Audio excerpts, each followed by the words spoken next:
Hey guys, Sean Hamland with another Summer Gear Slam for you from Premier Guitar. And we're talking to Kim and Mark from Earthboards out in Salt Lake City, my home turf. How are you guys doing?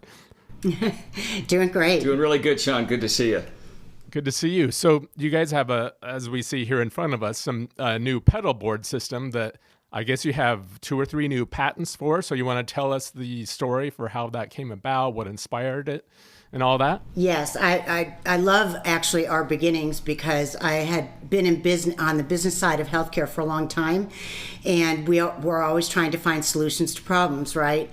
And Mark is a pedalboard user, and we know a ton of them that constantly fretted the hassles of using a pedalboard.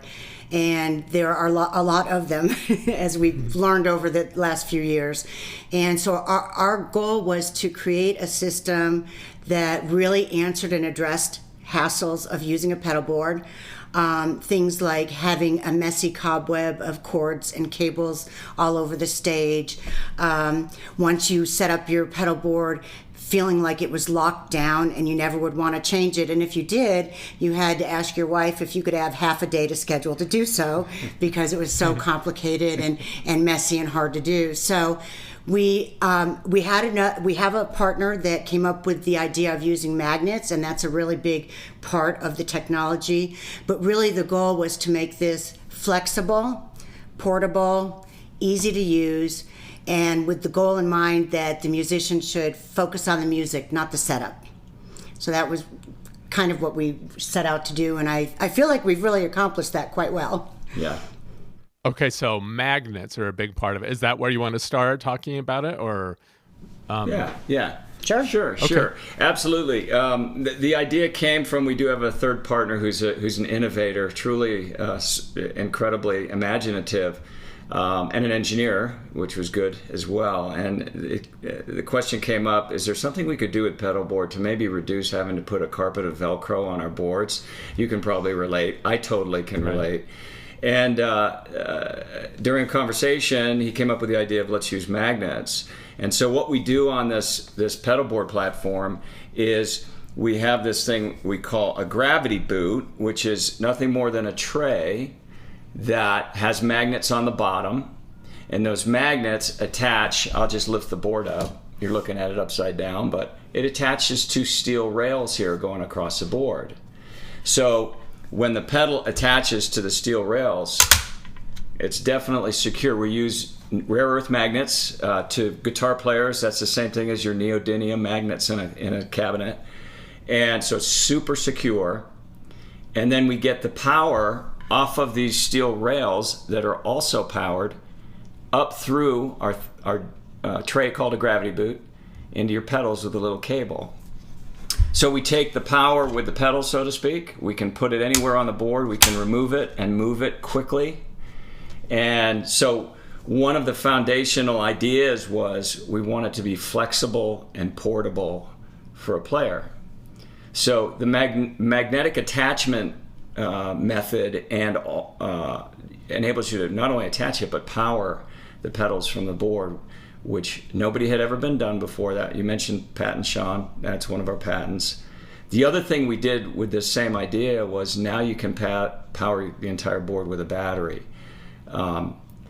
Lithium-ion batteries are so good now we drive cars with them. So why can't we make a pedal board that really works well with a battery, a lightweight battery? So we did that. We successfully did that. So now you can carry your pedal board powered anywhere you want on stage. If you're playing in a foreign country or you're playing somewhere where you have dirty power, you can now rely on a battery. So we successfully did that. So that's another. Is that what you just touched there on the left side of the board a second ago? That's the battery? Yep. The battery is here. You can either place it on the board and power the rails through the gravity boot. So, or you can place it, and in this particular instance, we have it on the side. We built in jacks, input jacks for multiple accessories. One is our battery. So if you wanted to put the battery on the floor, on the stage, right next to the board, you could just set it down like that, and it's plugged into the side. So we're all about giving more real estate back to a player. so they don't have to be limited by space because of the battery. We've had players that are innovative themselves, and we have no problem with what they want to do with the battery. They've mounted it under the board, whatever they want to do. Another thing that we have tried to do with all of the accessories and everything that's gone into this is really think outside the box and think of things that are unique and not readily available already. So a couple of things just even about the battery. It comes in 2 sizes, and it is easy to use in that it has indicator lights. Sorry, can I plug that? Okay. Absolutely, sure. Okay, indicator lights, so that, a lot of people said, oh, I'll be so nervous to convert to a battery because what if I'm low on juice?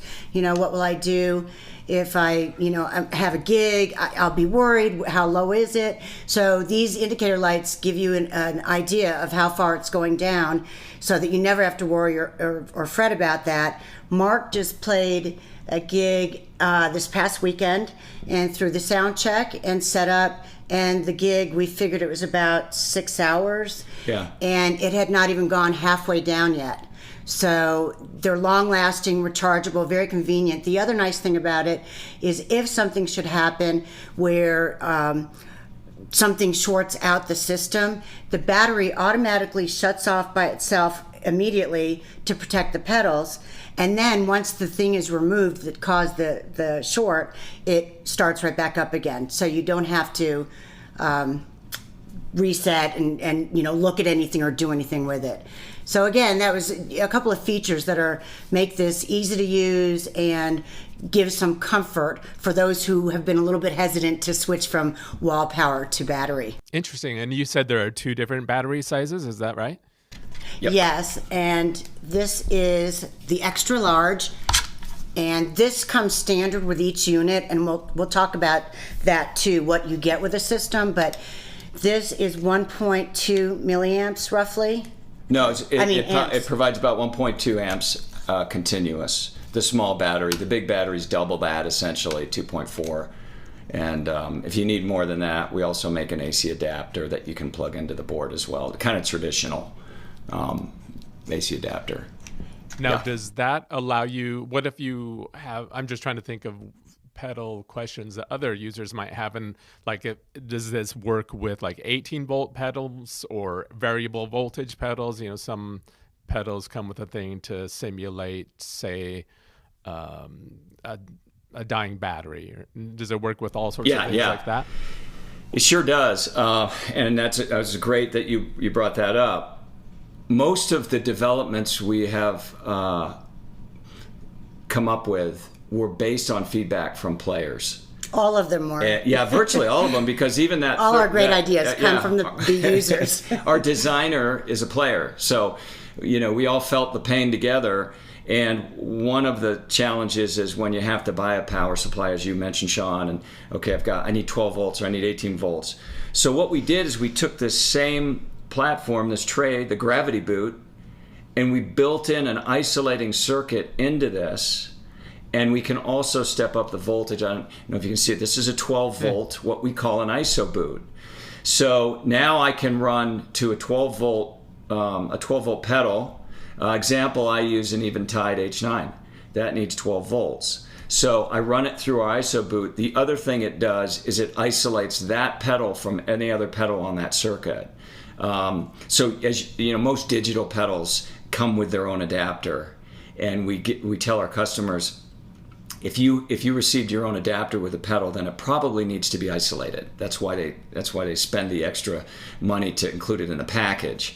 So we can isolate standard 9 volt. We can also step up to 12 and 18 volts. Say if you have a overdrive that you like better at 18 volts instead of 9, we can do that. We can't make it variable, but we can set it at the voltage of 12 or 18 or 9. Gotcha. Yeah. And again, the nice thing about that is that when the musician wants to change up the board or try a new pedal or introduce something new into the order of things, they, as Mark said earlier, the power really travels with the pedal.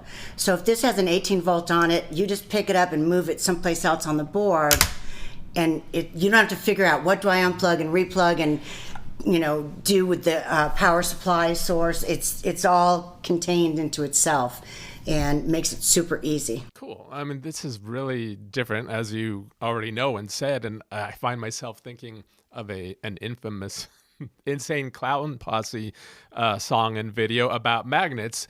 But I have to ask, some people are probably like, oh, am I going to get electrocuted? So good question. Good question. Oh yeah. We've had that question, absolutely. And the joke answer is, the joke is, unless you have Gene Simmons' tongue and can touch both rails at the same time, you're safe. You'll get a little, and even then, it'll be like as a kid when you did that with a 9-volt battery on your tongue. Yeah, every kid's tried that, but you really can't. You can't, no matter how hard you try, because remember, Kim mentioned also the protective circuit in the battery. And we have the same thing in our adapters. And so it'll shut itself off if it senses any kind of short circuit. So you're safe there for sure, yeah. Cool. And in fact, you're not even getting near a wall outlet unless you're using the adapter. And we made that also because people were really hesitant about going 100% to a battery. So we needed to have a solution for those people. But once they hear the clean sound of the battery and none of the annoying wall hum or noise interference from plugging in, they don't really want to use the adapter. But you're not even going near the plug, so electricity is not an issue. Right. Especially, I mean, that's got to come in super handy if you're playing in old bars and stuff that have questionable power. Oh yeah. Do you want to tell us a little bit more about just the pedalboard itself, other than the rails that the magnet's attached to? What's it made of, and what are the configurations available? Yeah, sure. We manufacture the actual pedalboard here in Utah. We did for a while in Tennessee, so we have a relationship there as well. The board itself is made of the base is aluminum. It's powder coated aluminum, industrial. Also has the rails on the board. Here's our single rail board, so I'll just hold it. You can see how good things attach. Pedals don't fall off or anything. The way you want to hold it, sure. And I'll just point. So here you have 2 rails, okay, and it's pretty simple. Just like a 9-volt battery, that's positive, that's negative or common. And so when we set our pedals on there, they pick up through their magnetic feet. And so these are very heavy duty, strong steel rails, but it's light. It's still a very light board. Yeah. You'll find that it's as light as most pedal boards out there on the market that are simple boards. But we made it with a design. One other thing, Sean, we did is we installed an underlight LED light. I don't know if you can pick up the blue light. Yeah. If you turn it over there, yeah. And then it's got our cool little logo cut into it, and you can see it here. Everything is hand wired right now, and it has, it's great. There's a couple customers I've worked with in Nashville. They literally put that in their backpack and take it to rehearsal. So they've got all the power with it. So, and you can probably see here, I hope you can see, there's a red dot. So to make it a little bit more user-friendly, we indicated which way the gravity boots would go on by having red feet. So the red feet match with the red dot. And that's how you know it's working. If you put it on upside down, it just won't work. You won't do any damage. Pedals, right? Yeah, right. No. It just it won't work. But one of the nice things you can see when I pull off the battery, and this is what makes it so convenient for players. They can walk out on stage for their gig carrying it, no cords, no looking for power outlets, set it down, put on their battery. I'm doing it upside down, but. And there you go, ready to play. I tell them that they're going to be able to tear down and set up faster than the vocalist, which, they don't have to do anything. So, they'll be hanging after the gig, waiting for everybody. They'll be drinking a beer while everybody else is unplugging and doing stuff. So, right. Cool. Are there any other features or that you want to tell us about, or do you want to tell us about pricing and availability and where people should go online to find out more? Let's hit on a couple other features. And again, this was feedback from players' experience. So often what we're asked with the board is, gee, I have a big wah pedal or a volume pedal, and I either don't want to put it on the board, or I'd like to put it on the floor, or can I? So yes, you can put it on the board. It's going to take up more real estate on the board. So what we developed was a cable that uses we have these on either side, so there's an I/O port, just a jack input on either side of the board, so that if you want to run power to a floor pedal on either side, you can do that. It just connects power off the board to your pedal. So, I have a Crybaby, and I put it on one side, I power it, and the reason why we put it on both sides is that port, some people are right-footed, left-footed when they use their pedal, their bigger Right. pedals. So we've done that really to answer that concern for players. That same port. Will a standardized wah pedal still fit on the board if that's where you like having it? It sure will. When we designed it, there's on the front of the board, there's sort of a lip on the rail. I don't know if you can pick it up on the video. Right. On the front. Yeah. Right here where my finger's at. But you can see it. And that prevents any forward slide. But it's also low enough so that a longer pedal can sit over it. So it does fit. The short answer, yeah, Sean, it does fit on there if you want to put it on there.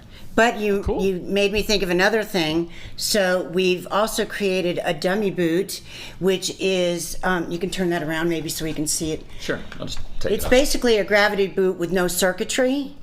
It's just to stabilize an extra large or wide pedal on the board. Gotcha. So, because there are a lot of pedals that are like that. Now, we're also seeing a lot of mini pedals, but Or if you that had just something like helps. an ABII switch that didn't even need power. Right. Yes, Correct. exactly. Correct. You want to just put your switcher on there. It's just a pedal, so why, we don't need to run power to it. Exactly. You got it. And then the other thing that particular port that he pointed out can do, and this is unique to Earthboard, you can connect multiple boards using that same plug, and we call that a Lifeline. The tether is a Lifeline, and we could power infinite number of boards off one battery. You could line the whole front of your stage with them if you wanted, and that's fun because it gives the user the chance to kind of configure to small spaces. Maybe you have two pedal boards that you want to use, but you don't have room, so you could make them in a V with your microphone in the middle. You can put them side by side. You can stack them. You can do a lot of different things. And we actually have quite a few customers that have purchased multiple boards to do that. I'm glad that you brought up the whole idea of powering a whole bunch, because I'm sure some people, one of the big questions they have is, well, how many pedals can it power? Or I have something that really hogs the juice, maybe some, multi-effector or something. Have you guys tested the limit of how far it can power things? We don't know what that limit is, but I will tell you as an example to sort of illustrate, at Winter NAMM 2 years ago, before we even had the extra large battery, we had 3 boards tied together, a total of 18 pedals, right? Mm-hmm. And various, voltages and sizes. And we ran it the whole day at the show, and we still had 1 bar left on the battery. And that was the standard battery, not the extra large one. And that was at least an 8-hour day. So we feel pretty confident that no one will outplay our battery at a gig. Yeah. I mean, I think to also answer your question, there are the high draw pedals, right? Like, I have a Kingsley Harlot tube overdrive here. That's a very high draw pedal. So the more power that's required by your pedals all put together, yes, it's going to affect the battery life. That's one important factor. When we designed our batteries, when we came out with the standard battery and the XL battery, we tried to capture the vast majority of pedal users. And if somebody comes with 5 amps worth of pedals, we got to be honest with them. We're not going to try and, say, oh, yeah, that'll work fine. Buy our product. So the other thing we've worked with customers on is knowing their power requirements of pedals. And it's all over the board. Some musicians don't care. They just want to hit the button and it go on. Others are very technically minded. But we also provide those answers to those questions. They'll send us the board and what pedals they use or what they predominantly use, and we'll tell them what kind of power they're going to draw and how that relates to buying our product. Yeah. Awesome. And then we can also I'm sorry. We can also then at that time suggest, this particular pedal would require the 12-volt ISO boot. You might want to get a dummy boot to go on that one with the regular gravity boot. So it's a real consultative sort of approach for almost like every customer. There are some that just buy it and they know what they're doing and they put it together and they go. But very often we get inquiries that require some conversation, and Gotcha. and we're happy to do that. Now, are there a couple of standard packages that you can expand off of? And do you want to tell us what those are? Sure. Basically, and this is an important point to make, I think I used the term pedal platform. The term pedalboard is sort of a misnomer to what this really is, because it's not a board you put pedals on, it's a full system. So when you buy either the double row board, which the model is called the EBII-2, for Earthboard 2, real creative, huh? And then the single row board is the EBII-SR. For single rail. Yeah. Still creative. Yeah, there we go. And so when we sell that, for example, the large board comes with 9 of these trays called gravity boots. It comes with a standard battery, and it comes with all the connectivity, except the customer needs to bring their own pedals, obviously, and their own patch cables. So if you got, we sell patch cables too, really neat flat patch cables that have done really well in the market to neaten up the board. So, and it doesn't come with that. So it comes with enough for 9 pedals, a battery, and you get the board itself. For the single row board, you get enough for 5 pedals and a battery. And all of the same connectivity on the side. It's standard in every board. So the EBII-SR with the standard package for 5, how much does that cost? $385 for the EBII-SR.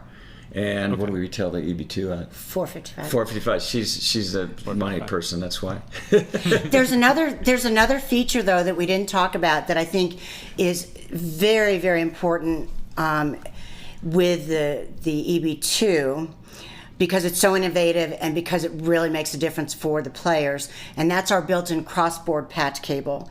So in order to connect the top row and the bottom row of your pedals, in the past, you would have to buy a cord that would connect those 2 rows into the pedals, and usually the cord would be too long, and you'd have to decide, do I put it under the board or over the board? And we built it in. It's already in the system on the underside of it. So all that you have to do now is plug your bottom row pedal into the side of the board at the Crossboard patch cable connection, and do the same on the top row. You've eliminated that whole cord too. Nice.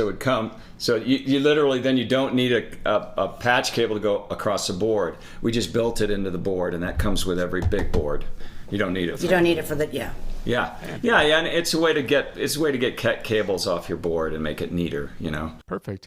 Do you guys want to tell people where to go online to find out more and possibly order one or ask you questions? Definitely go order one at www.earthboardmusic.com. And we have the website has everything on there. And really, if you want to know what people are thinking about and saying about and look at pictures, we have a testimonials tab where I don't know how many we're up to now, but you can see a lot of different rig setups and the commentary that goes with it. And the majority of it has to do with the easiest board I've ever set up. It took me 90 seconds, to rearrange my board. From the time that I opened the box to the time I was playing was less than an hour. Very innovative, simple to use, that kind of thing. And so our goal, as I mentioned in the beginning, was to really give back that freedom to the musician to experiment and try different things with their boards that they were hesitant to do before because of all those hassles.